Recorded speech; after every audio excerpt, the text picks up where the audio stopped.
Hi there, everybody. I'm Andy Gordon from the Let's Talk Science Committee.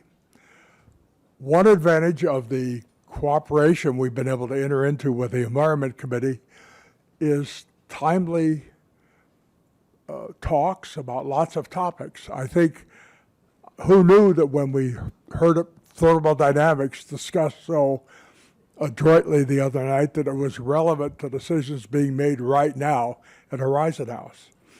I think similarly, there's a lot of concern about water quality in general, expressed in many ways. And because of this cooperation, we were able to enter into, hear from some speakers whom I think we would have heard of eventually, but able to organize into a coherent series that begins today. So we'll let Bill Roach from the Environment Committee introduce the speakers for today. Well, thank you, Andy. As he said, this is a series, there will be a series of 4 talks in May and June about King County's long-term water quality programs and its encouraging results. This series is really the result of the efforts of Horizon House resident Kathy Cullen, who, like a good mother that she is, called our attention to the excellent scientific work of her daughter, Beth Ledoux, and her team of monitoring long-term water quality in King County's streams, lakes, and the Sound. Today, we'll be hearing first from Jeremy Wells, who will tell us about the encouraging improvements in water quality in King County streams, as you can see in the background. For those of you who don't know, that's Thornton Creek that we're looking at, which is North Seattle and Shoreline. Jeremy is the master's in aquatic ecology from Ball State in Indiana and has been with King County since 2020. Following Jeremy's talk, Dr. Kate Macneale will discuss stream microinvertebrates, meaning stream bugs, throughout King County with an encouraging message that we can improve conditions more than we once thought possible. Dr. Macneale has received her Doctor of Entomology from Cornell, has lived here in Seattle since 2003 and been working with King County since 2013. We'll hold questions until the end of both presentations today, if you'll bear with me. But there'll be plenty of time for questions for both. So we begin. Please welcome Jeremy to talk. Jeremy Wells. I have a microphone. If you want to hold on. Check. All right. Let me know if I need to hold the microphone closer or further away at any time. Closer? Is this good? All right. Well, thank you all so much for having me here today. As Bill said, I'm with King County, and I help manage our routine streams monitoring program. And I want to talk a little bit about the changes we've been seeing in our program over time. And I want to start talking a little bit about the history of the program and provide some context for the trends that we're seeing. So the program, oops, let me get the laser out of here. The program's genesis kind of dates back to 1958 when, and the formation of King County Metro and the adoption of a comprehensive sewage plan to centralize wastewater treatment across the county. And with this comprehensive sewage plan, Metro formed a monitoring program to track how effluent was impacting our streams and our water bodies. And with this program, they began monitoring at 4 locations. The first location was in Piper's Creek in Carkeek Park in northern Seattle, and that was tracking the effects of the Carkeek treatment plant, which now is a pump station that pumps waste to West Seattle, but at the time it was a standalone treatment plant. And then the other 3 sites were located down along the Green and Duwamish River, up and downstream of the South Treatment Plant in Renton, the outfall to the Green River down there. And over time, this program began to expand as King County Metro's responsibilities transitioned from looking at wastewater impacts and monitoring water quality related to that to monitoring overall watershed health and how water quality was being impacted as development increased and people moved into the area. And so through the 80s and 90s, the program expanded. And in the early 2000s, we ended up adding sites on Vashon Island, down in southern King County, in the Auburn area. And in 2011, which were the most recent sites added, we had monitoring sites added in the Snoqualmie River Basin. So some of these sites now with this program have been monitored for nearly 50 years, while others have been monitored about a decade. So we recently undertook a review to look at how water quality has changed among these sites in the past several decades. Now, the sites in this program vary widely, as you can see on that last map. So we have streams that are in highly urbanized areas, like we just talked about with Thornton Creek in northern Seattle, all the way out to our larger rivers in very low development areas like the Skykomish River out in Skykomish, you can see here. And we are monitoring the physical, chemical, and biological properties of our streams, all to get at the question of whether they're meeting water quality standards. And the short way of putting that is, are they fishable and are they swimmable, as defined in the Clean Water Act? Now, when we collect all this water quality data, we can summarize our water quality conditions using what's known as a water quality index. This index was developed by the Department of Ecology, and it allows us to take our water quality data and to synthesize it down using a series of calculations to create one overall water quality index, or WQI score. And this WQI score is like a grade card for streams. The possible scores range from 1 to 100, and a higher score means you have better water quality in that stream. So the scoring, as I said, from 1 to 100, and the scoring is broken down into 3 categories. A score of 80 to 100 means that there's excellent water quality in the stream, and that the stream is generally meeting the expectations or the water quality standards that are assigned to it. A score of 40 to 80 means that there's moderate water quality, so generally the streams are meeting their water quality standards, but not always. And then a poor water quality score means that the streams are frequently failing to meet the expectations or the water quality standards, and that they're in poor condition, often impaired. So looking at last year's scores, the most recent scores for our program, we found that 66 of our 75 monitoring sites had excellent or moderate water quality index scores, which was pretty good. We do see that scores are a little bit lower in our more urbanized areas, and as we move out towards like the outer parts of the county, we have higher scores, which is expected because there's very little development there, still a lot of forest. But when we ran a trend analysis to look at how these scores have changed over time, surprisingly, we found that more than 50% of streams were showing improving scores over time. So improving scores are shown with the green arrows on the map here. And this was really surprising because since the 1970s, when we've started this program, we've seen a significant population growth. Seattle is one of the has some of the highest rates of pet ownership in the county. So we have a lot of pets out there and a lot of pet waste. And yet these scores continue to go up instead of down with this development. So that led us to ask 2 questions. First, how does water quality vary among land use? So like how do these watersheds impact water quality? And second, which of these parameters are changing the most? What parameters are really driving the change in the scores that we're seeing? So to answer the first question, we just grouped the watersheds by land use group. So we had 3 different development categories: urban, suburban, and rural streams. And then we also separated out our agricultural watersheds that we're monitoring and our forested watersheds. And then lastly, we kept our major rivers separate because they're a little bit different than our small streams like Thornton Creek.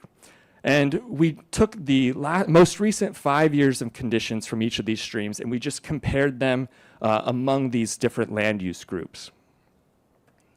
And for the second question, which parameters are driving this change, we used a trend detection analysis. And without getting too much into the weeds, the analysis does 2 things.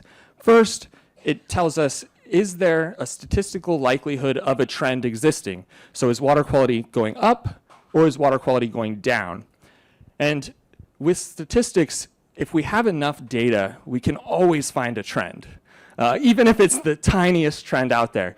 So the second part of this analysis was meant to look at whether these trends were actually meaningful. Like, are they substantial and do we care about them? And so with this analysis, there were 3 possible outcomes.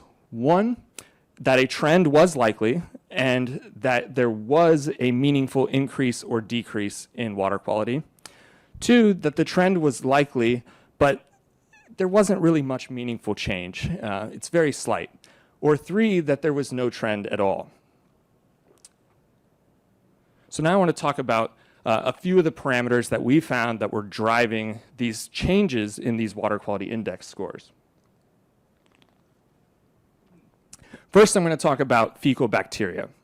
Now, fecal bacteria are really important to monitor because they're an indicator of sewage pollution, related to the genesis of this program, and they're a really important marker of human health risk. We monitor E. coli and fecal coliforms, which are found in the guts of warm-blooded organisms like people and pets. And so finding bacteria in our streams, or fecal bacteria in our streams, likely means that there is a pollution problem in the watershed. Now, here we can see the fecal bacteria concentrations among all of our 75 sites divided into our different land use groupings. And I hope that the font is large enough, but what we have is the urban areas are in red, and I want you to also pay attention to our agricultural streams, which are in this light blue color here, and look at those relative to our forested sites over on the right here. And what we found was that conditions in our streams, fecal coliform bacteria, are about 10 times higher in our urban and agricultural areas than they are in our forested areas, which makes sense, right? Because we have a lot more people and we have a lot more pets and livestock in our agricultural and urban streams. And when we ran our trend analysis, what we found was that over 90% of sites were decreasing over time for fecal bacteria, and that 1/3 of these sites had meaningful reductions, so substantial reductions in bacteria, and those reductions ranged from 20 to 80% since the 70s and 80s. So to illustrate the impacts of that, here we're looking at Bear Creek, which is over in the Redmond area, and we're looking at the number of samples that exceeded the water quality standard per year over time. And so what we're seeing here is that in the 80s and 90s, nearly 100% of samples that we were collecting from the stream were exceeding the water quality standards. And in the past 5 years, only about 20% of samples are now exceeding the water quality standard. So we have much better water quality overall. So that was fecal bacteria, and now I want to move into nutrients, because they were also a driving factor for the trends we were seeing. And nutrients, the 2 main parameters we monitor are nitrogen and phosphorus. They're the 2 most important for algal growth. And while nutrients are really vital to our streams, they're often found in excessive concentrations. And with excessive concentrations of nutrients, that leads to excessive algal and plant growth. We have reduced biodiversity, And if we have enough algae, it can lead to hypoxia in our streams where there's not enough oxygen for fish to survive. And when we look at nutrients across our watersheds, we see that similar to fecal bacteria, nutrients are quite a bit higher in our urban and agricultural areas than in our forested streams. And so we're really seeing the impacts of the development.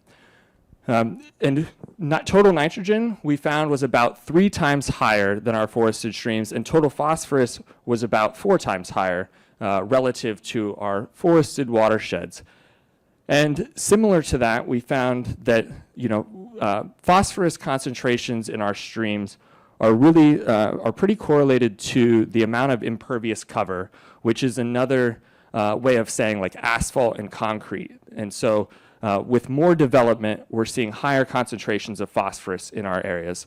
And the sources of phosphorus in these areas tend to be fertilizers, as I mentioned earlier, pet and livestock waste, as well as occasional sewage leaks or on-site sewage system effluent. And when we look at nutrient trends over time, we're starting to see a pattern emerge. Over 94% of sites had declining nitrogen concentrations over time, and about 40% of those were meaningful or substantial reductions over time. And with phosphorus, we saw a few less. About 60% of sites had declining trends, although few were actually substantial reductions. Where we did see a substantial reduction in phosphorus, however, was along the Green River with these 2 sites down here, and that relates to the South Plant outfall. So in 1987, the outfall from the South Treatment Plant in Renton was rerouted. It was diverted from flowing into the Green River to instead flowing into Puget Sound. And with that diversion, which happened where you can see this blue line here, we saw about 95% reductions in ammonia nitrogen and 90% reductions in total phosphorus. So we really saw nutrients move from our river out to the sound, and water quality improved in the Green River. So outside of that large change, what we've seen so far is that in urban areas, we tend to see higher bacteria concentrations and higher nutrients with those box plots I had showed. And yet, with all the population growth and the development in this region, we haven't seen water quality declining in those watersheds. So something's not adding up. And the big question becomes, what's driving these improvements? We're seeing, fecal bacteria and nutrients are declining, but why? Because it's going against what we would typically think would happen with these trends. And one of the answers is likely found in improved stormwater management. Stormwater management really began in the 1980s, and since then, the science behind it has vastly improved, and we've started dedicating resources towards implementing BMPs, which are best management practices. And also, we've seen phosphorus bans. So in the late 90s, Seattle banned phosphorus detergents and dish detergents and laundry detergents. And then in 2013, I believe it was, the state banned phosphorus fertilizers and the application of them. And so these are likely helping to drive these nutrient reductions we're seeing. And a good example of that is here in Venema Creek, which is in the Carkeek Park area in northern Seattle.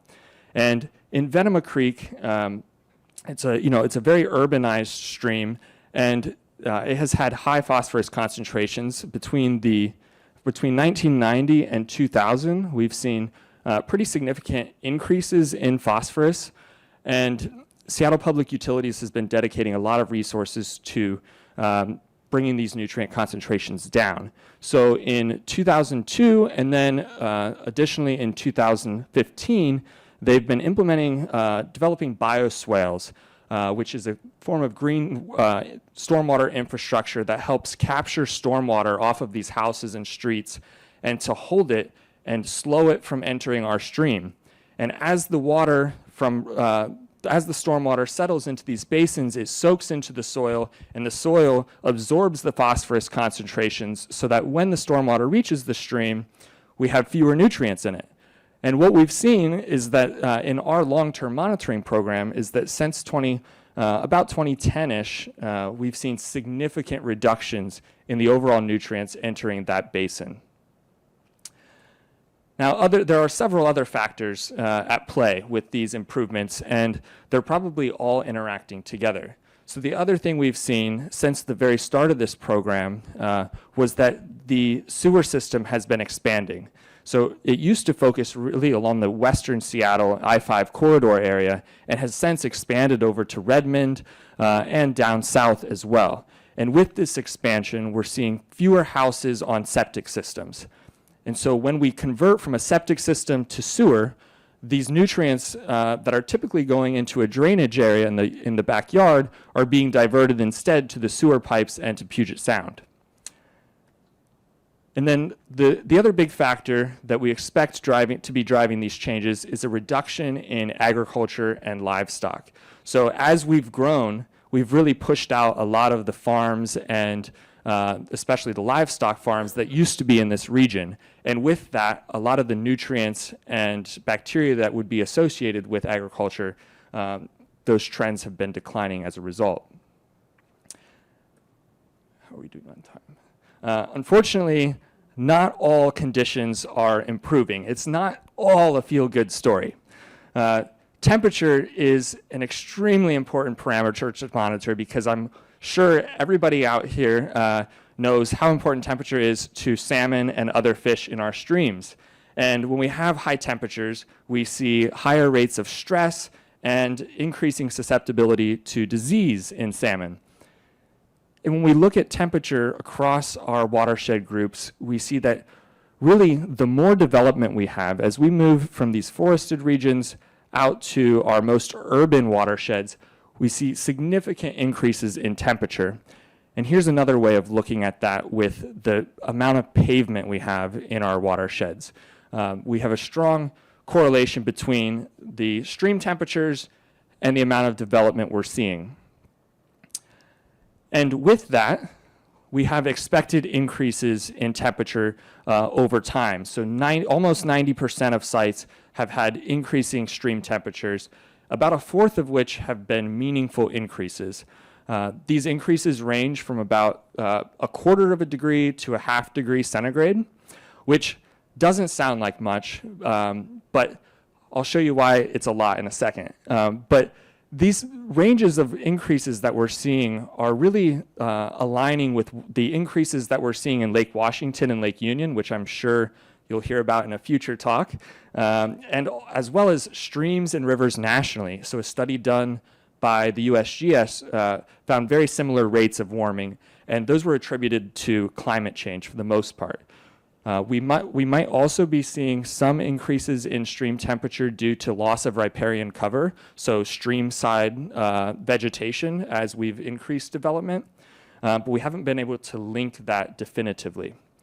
Now, to show you how much of an impact these stream temperature increases are having, here I'm taking an example from Seuss Creek, which is down near Covington in South King County. And instead of showing you the rate of increase of temperature, here we're looking at the number of days per year that we are exceeding the water quality standard. And so this is looking at the maximum daily temperature. And we can see that in 2010, when monitoring first started, we were averaging exceeding the water quality standard, so having temperatures too warm for salmon about 30 days out of every year. And yet now in 2023 and 2024, or 2023 and 2022, we are seeing that we're having about 90 days per year where the temperature is exceeding levels that are safe for salmon. And so, as I said, these are probably driven by climate change, but we're not only seeing higher temperatures, but a longer duration of unsafe temperatures for our fish. So I know we're getting close to time, so to wrap this up, really we're seeing significant improvements in our water quality with this long-term monitoring program. And our scores, our water quality index scores, are mostly being driven by fecal bacteria reductions and nutrient reductions that have been, declining over time due to stormwater management and implementing best management practices. But despite these improving trends, urban and agricultural areas still are seeing water quality impacts. They still have lower water quality overall compared to our other watersheds. And we really need to keep an eye on temperature because temperature is continuing to increase. And the county does have a plan that they're working on to address this. Their Clean Water Healthy Habitat plan is working to increase riparian cover along streams and to protect cold water sources in streams like groundwater inputs. And so the next 30 years are really when we'll see, hopefully, these trends start to shift in a new direction. With that, thank you very much for having me. Thank you to King County Environmental Lab especially, who goes out and collects all of our data, and the previous program managers and stewards.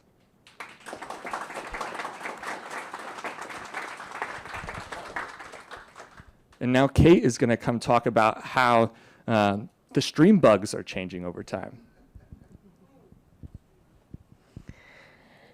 Excellent. Thank you for listening to us today. And I'm going to pick up where Jeremy leaves off and lead in with this idea that we care a lot about water quality in streams, just because of all the things that Jeremy just described.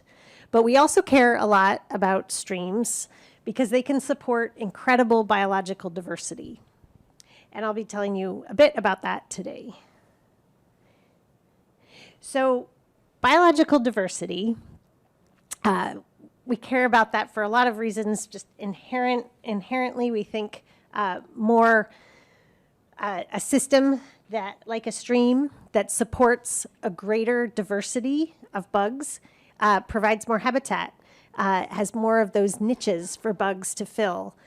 They're more complex, robust predator-prey relationships. So there's a lot of reasons ecologically we value diversity. And in streams like these, you guys all appreciate, and Jeremy mentioned that streams support salmon. We all, if you spent any time in this area, you know how much we value salmon. They also support an amazing variety of other organisms. I'm going to focus on invertebrates today, macroinvertebrates. These are, many of them are aquatic insects, but there are others like clams, crayfish, mussels. We even have freshwater limpets. The diversity in macroinvertebrates is pretty amazing. In a stream like this is Rock Creek down in, it's a tributary to the Cedar River. And if you go and sample 500 bugs from the bottom of the stream, 500 of these macroinvertebrates, you're likely to see 65 or more different unique types. So that's if you counted all the different unique types in 500 bugs, you're going to get a lot of variety in that. And they have amazing, I could go on, I could tell you, I could give a whole talk on just the amazing diversity that they represent, different life histories, different feeding preferences. These, of course, are also all the bugs that fish eat. So pretty tight and important community here. Like Jeremy mentioned, the Clean Water Act drives a lot of our work. And in the Clean Water Act, we're responsible, or as determined by the Clean Water Act, we're responsible for protecting and restoring the physical, biological, and chemical conditions of streams. And in the Clean Water Act, they specifically call out the biotic integrity. And really, that's capturing that diversity that I just mentioned. We know, not surprisingly, that in urban streams, they're impacted by all of those things that Jeremy mentioned: flashy flows, contaminants, excess fine sediments. When you look over a bridge at a stream after it's rained in the city, is it clear? No, it looks like chocolate milk, right? All of that is running off of the surface, and it affects the water quality as well as the conditions for those bugs. We also know increasingly we have invasive species in our streams, and as Jeremy mentioned, we have warming temperatures. So those urban streams, not surprisingly, support fewer taxa. And this is, we're back to Thornton Creek. Thornton Creek, typically, if you take that same 500 counts of bugs, you collect them from the bottom of the stream there, you're only going to get about 25 different unique taxa. And those taxa that are abundant there are ones that are really hardy. We call them tolerant. They could kind of take anything. And those are not the preferred bugs for salmon. And they indicate that the stream is degraded in many ways. So these macroinvertebrates are excellent indicators of stream biotic integrity. So I'm going to tell you just quickly about how we collect them. And then, actually, a lot like Jeremy said, we have an index. I'll tell you about our index and what we do with that information. So it's pretty simple. We have a net. We go to a stream where the water is broken on the surface. It's a riffle. And we literally dig up the substrate. We do a little dance and disturb that area in front of this net. And we basically force the bugs off of their happy rock homes in the bottom of the stream and bring them up into the water column. And that moving water will bring them into the net. It's pretty simple. We then pick out the bugs off the net. We make sure that we get all the bugs that we just disturbed, and we put that sample in a bottle, and we send it off to a lab in Montana. And the lab is full of bug nerds who spend their whole day sorting these samples and identifying them under microscopes to usually genus or species. So pretty fine taxonomic resolution. We get a lot of information. That's how we determine how many different types of bugs are in the sample. Some of these bugs can be quite large. This is a stonefly on the left here that actually, in these streams here, can live up to 3 years in the stream before it emerges as an adult and flies. They can also be quite small. This is a mayfly that will also spend about a year in the stream and then emerge in the summer. Can I get a quick show of hands? Has anybody been fly fishing? Are you the only fly fisher? All right, well, these are the bugs that anglers pay attention to because as they emerge, the fish are going to go wild, and anybody who's tying flies and trying to catch fish is going to be paying attention to which bugs are emerging when. Some of the classics that you may have heard are mayflies, stoneflies, and caddisflies. And these are orders of insects that we know are particularly sensitive to water quality and conditions. And we focus on those in our index. So this index that we use is the benthic index of biotic integrity, and benthic just means the bottom. The benthos is that area where those stream bugs live. It's if you were walking on a stream, you would be walking on the benthos of the stream. And from all that information that we get from the lab, we characterize this the stream by counting how many of those various taxa are there. And we're interested in that diversity, both in the phylogenetic diversity, these unique taxa, but also their ecological function in the stream. And we add up these scores. Each of these metrics is weighted evenly. If we have very low mayfly richness, for example, that that score would be 0 or 1, and all of these then get added up. Very poor scores are 0 to 20, and excellent are 80 to 100. And similar to Jeremy, we know that there is a very strong relationship between these scores on the y-axis here, these BIBI scores, and the amount of impervious area in a basin. And as Jeremy said, this is, if you look upstream, if you go to a stream site, collect your bugs, and you look at the watershed that is upstream, all of the area that drains to that point in the stream, and you calculate how much of that area is impervious. So the water is going to run into a pipe that's going to either go to a sewage plant or it's going to dump into a stream directly.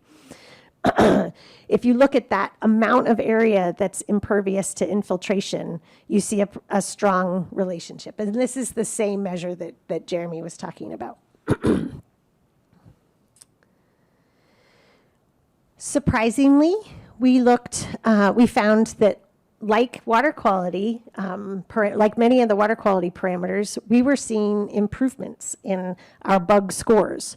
So we started this program that I'm going to focus on today in 2002, and we monitor bugs every year. And since 2002, we've seen that a quarter of our streams are improving. That bug score is improving. And in only 3%, the bug scores are declining. This is pretty surprising because, like Jeremy said, we've packed a lot more people, a lot more cars. We have done a lot of work to try to control our stormwater, but we know we have a long ways to go. So to see these improvements, we were actually really shocked. We thought there might be something wrong with the data. And we spent a lot of time, I say, kicking the tires of our data set and making sure that these trends were really real. This was pretty exciting news, again, for the county that is trying to really figure out how to better manage our aquatic resources. To see scores improve was a big deal. Our communications group went a little wild. We were featured on the front page of the Seattle Times. I had my mic drop moment of my career by hearing mayflies, stoneflies, caddisflies mentioned on NPR. That was pretty cool. We had a little moment of celebration there. And I just want to kind of give you guys an illustration of why this is a really big deal. As I mentioned, it's despite. These improvements are despite increased urban development. So when we look at whether or not we've increased the impervious area in our basins, even though we have done so much work to try to reduce the amount of the impacts from stormwater, we have increased that amount of impervious area. So we are trying to regulate it, but we know we're increasing that nonetheless. With that increase in impervious area, based on our understanding of this relationship, we should have seen scores go down. Instead, we've seen a 9-point increase on average. That really upended our idea that increased impervious area will lead to worse scores. And that's kind of shocking, actually. So what does that look like graphically? If I plot the BIBI score on our y-axis here and look at the amount of impervious cover and just look at scores from when we started in like 2001 and 2002 and link those scores to the land cover area from that time. So these are points that the bugs were collected 20 years ago, and this is what the basin 20 years ago looked like for those streams. If I plot that for each year, you can see those are all pretty on top of each other, right? We're seeing pretty similar relationships. And then we start to see this climb. And that is basically upending our idea that this is a static relationship, and it's showing us that we can make some changes here. That difference in basically what this average score would be given a particular amount of impervious area, that's that 9 points that we see on average improving. So we see that the fundamental relationship, this big line here, this fundamental relationship has not changed. If we continue to build out at 60, if we have a basin and we put a new housing development in it and it was 60% impervious, we're not going to like magically change that relationship. It will still be impaired.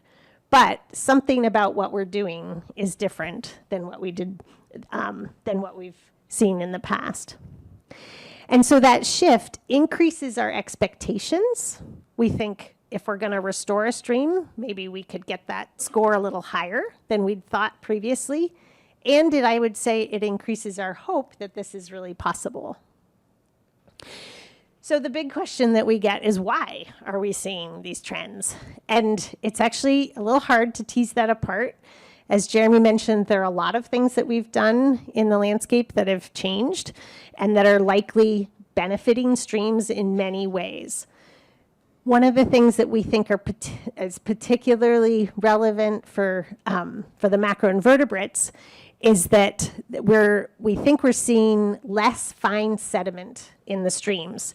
And this is that chocolate milk that I mentioned when it rains and the water is turbid. That fine sediment, when it's transported in a stream, it wreaks all kinds of havoc for bugs. When it settles out, it clogs up all that area between the rocks where the bugs need to live. It ends up giving a fine, silty layer on top of the rocks. A lot of these bugs that we care about are grazing the algae off of the rocks, and when it's covered with that fine sediment, I tend to think that that's like spinach salad with sand in it. Like, nobody wants to eat that, right? These mayflies that are trying to graze their spinach salad off the rocks are not happy with that fine sediment. It also, when streams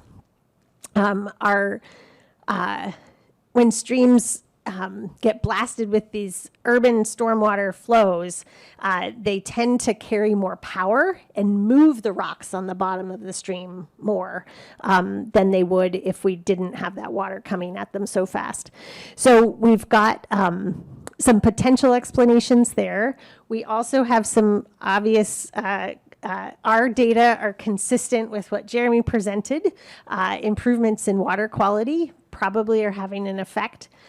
We also know that there's likely long-term recovery of these streams. So if you guys have seen, or maybe you if you've seen historic pictures of Seattle and what we used to do when we would clear forests of trees and what we used to do when we would build houses and roads, it is incredibly detrimental to streams in all ways. And there have been, of course, regulations that have changed those behaviors. And so possibly we're just seeing improvements, long-term, slow, gradual improvements, because we're not doing what we used to do to streams.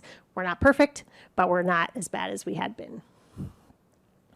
So in order to try to tease that apart, we tried to use existing data to look back retrospectively and see if the effects of development have changed. So can we go back in time and see if when we developed a watershed, did that matter? And this is, I would say, one approach to answering, to try to get at this question of why are we seeing these trends? So if we go back to our relationship with impervious area and bug scores, I wanted to ask, can we explain any of this variation, any of the scatter in these points by when the basin was developed? And this would suggest if a basin, let's see, Yeah, so do basins with newer development have better than expected BIBI scores? So are those points that are doing better than average, are those ones in basins that have newer development compared to basins with older development? Do basins with older development, the same amount of development, but it was built earlier, before all those regulations were in place, do we see those basins having worse than expected BIBI scores? So we focused on 87 basins that we had really high resolution land cover for, and I'll show you that in a minute. And these are basins throughout King County that we monitor, and they had to have, to meet the criteria for this study, they had to have at least 5% impervious area. So they had to have some development in them. And we used this really wonderful high resolution land cover data, which allows us to basically map out for each parcel within the county, what is the land use type. And you can add up in this program. You have a map, and it can add up the amount of area that's covered by different types of things. And so here we have, we know that some of these areas, some of this land cover is likely to be impervious, is likely to be connected to a pipe, and that pipe is taking the water somewhere, or it's likely to be pervious, which means the water falls and infiltrates into that land area. And so we were able to score for each parcel the amount of area that was either building, road, pavement, driveway, sidewalk that was likely impervious, and then other land that was likely pervious.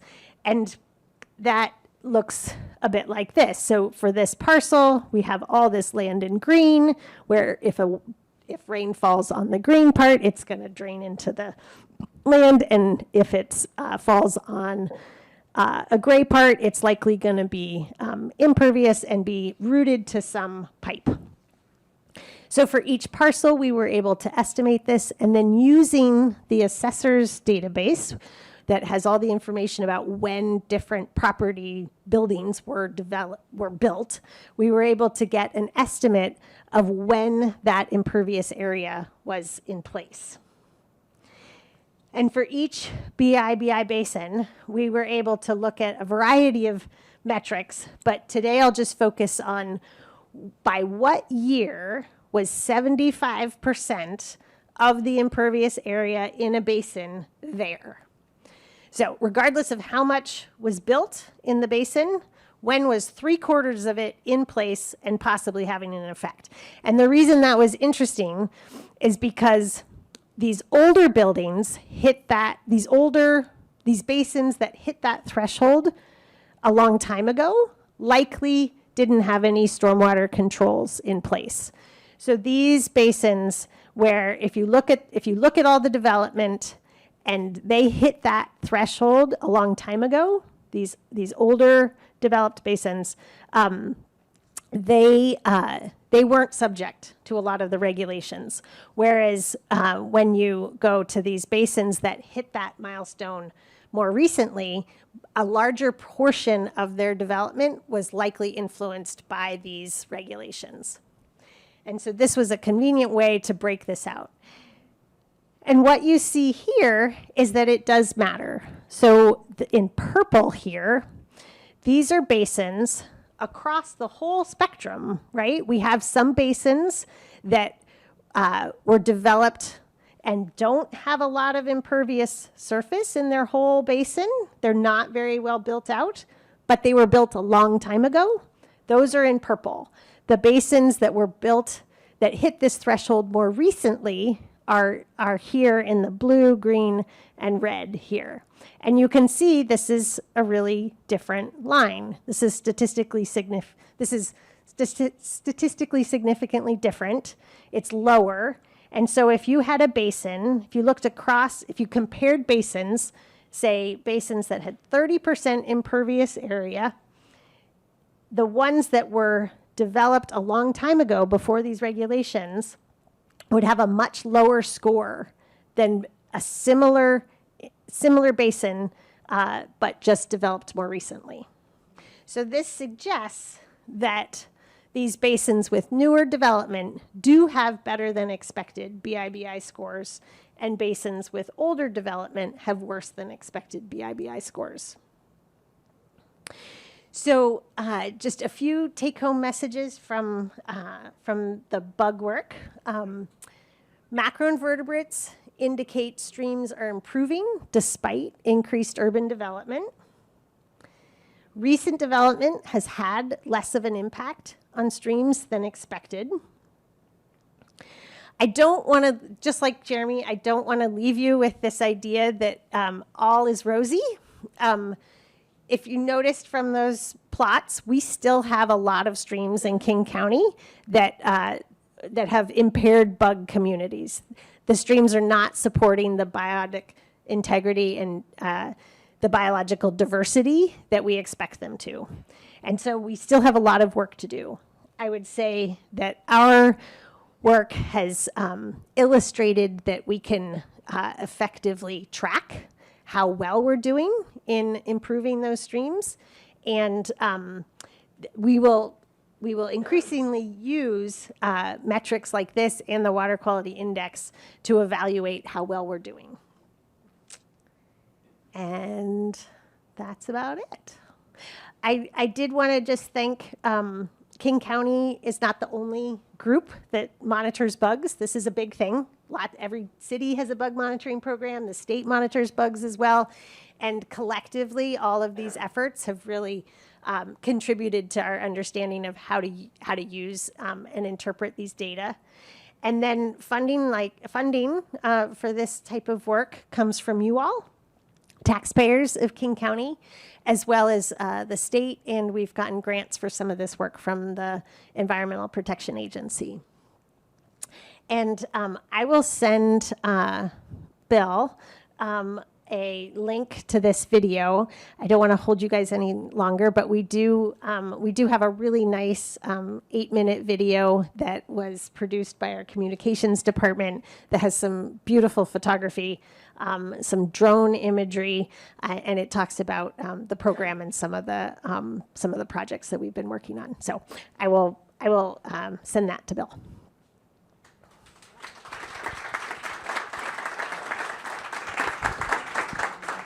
Well, thank you. And I think a lot of this work has maybe raised some questions here.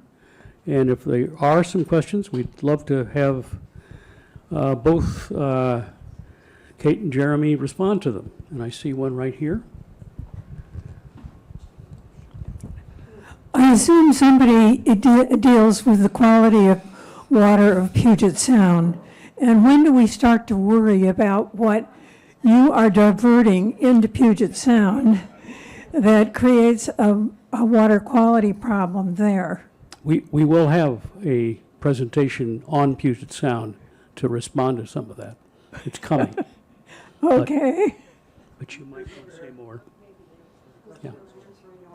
Okay, just a second. Do you want Yeah, I was going to say that's a great question, and we do have a whole bunch of people thinking about that regularly that work both with the wastewater group as well as just in our program water quality group. And it is, when I was in college in the 90s and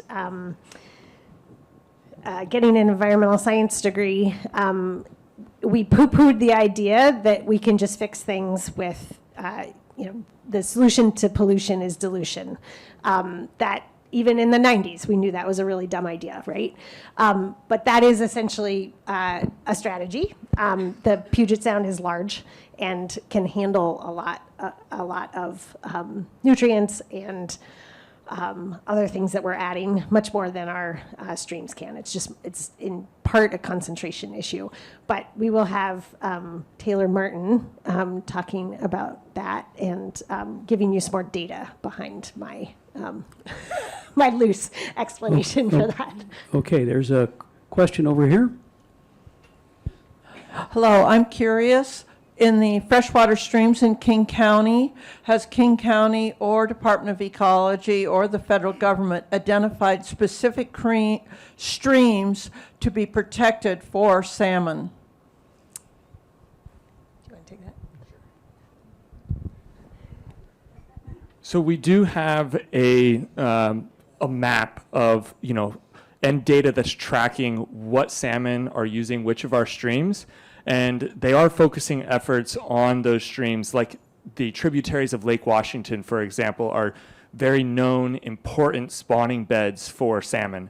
And so they have all of that data, and they're using that data to prioritize where we're putting in these stormwater best management practices so that we can see better improvements in those streams faster. Question over here. Has Kavanaugh Pond improved any since the trailer court has been removed and new, let's see, local indigenous stream plants and things, and they've removed all the others? That's a good question. I'm honestly not sure what Kavanaugh Pond is or where it is. So do you? Beth, do you know which rivers project that was part of? Is that River Bend or? Kavanaugh Pond is an offshoot of Cedar River, and it's in the Renton area, and it's been it's a very big spawning area. And there's also been, one of the funny things was the King County removing the beaver dam about every 2 weeks, and the beavers building it back up again. It was a great thing to take students out to show, but it was an educational experience. The beavers won. The beavers do win. Yes, that is not the only example of the beavers winning. You know what? I'm not familiar with Kavanaugh Pond. What I'm remembering is there were some. I thought it was part of what became the River Bend project. But we can get back to you on that because there are folks that monitor that. They're just in a different group, and we obviously don't talk to them enough. Other questions?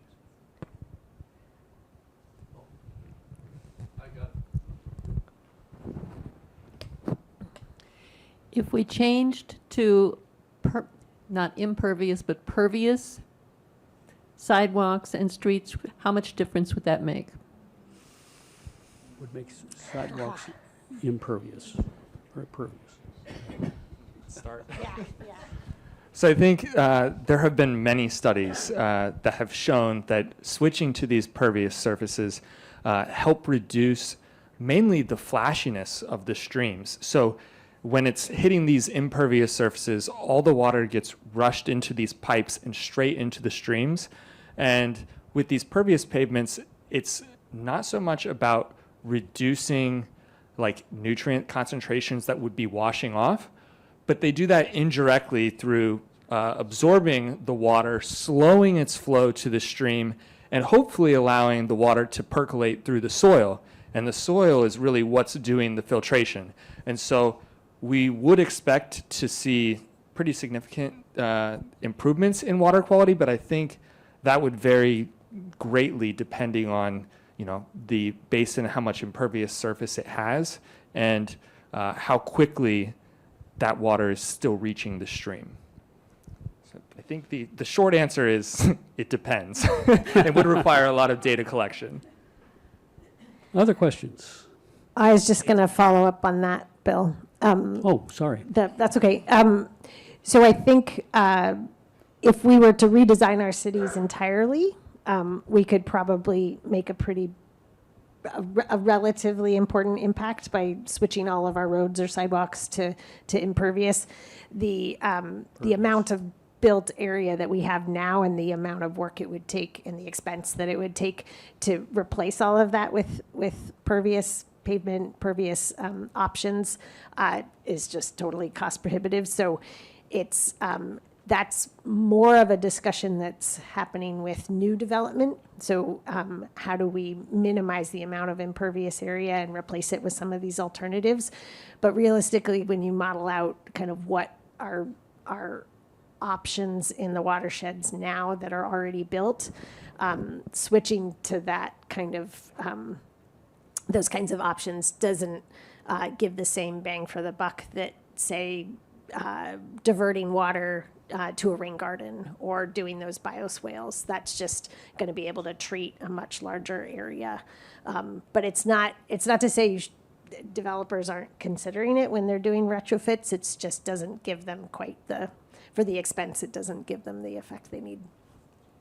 So when we're replacing roads or repairing them? When we're replacing or repairing roads, are we putting in the pervious rather than the impervious? I'm not up on all the regulations and what's accepted, but I know that there's still a lot of materials under development and testing, and that, like, right now, sort of to replace, say, sections of I-5 or substantial roads, that we're not there yet in terms of that technology and knowing how to maintain those. So I would say we're hopeful, but still far out. Okay, I think we've run past the hour, and want to thank you, first of all, both of you, for coming and sharing your really, I think, encouraging work. And to remind you that we have two more presentations over the next both end of May and June, in which we will let you know when they happen and what they're about. One is about the lakes, and the other is about the sound. So it's looking at all aspects of water quality in King County area. With that, first of all, both the Environment Committee and the Let's Talk Science Committee really appreciate getting together to do this, and hopefully you'll follow this and come next time. So thank you.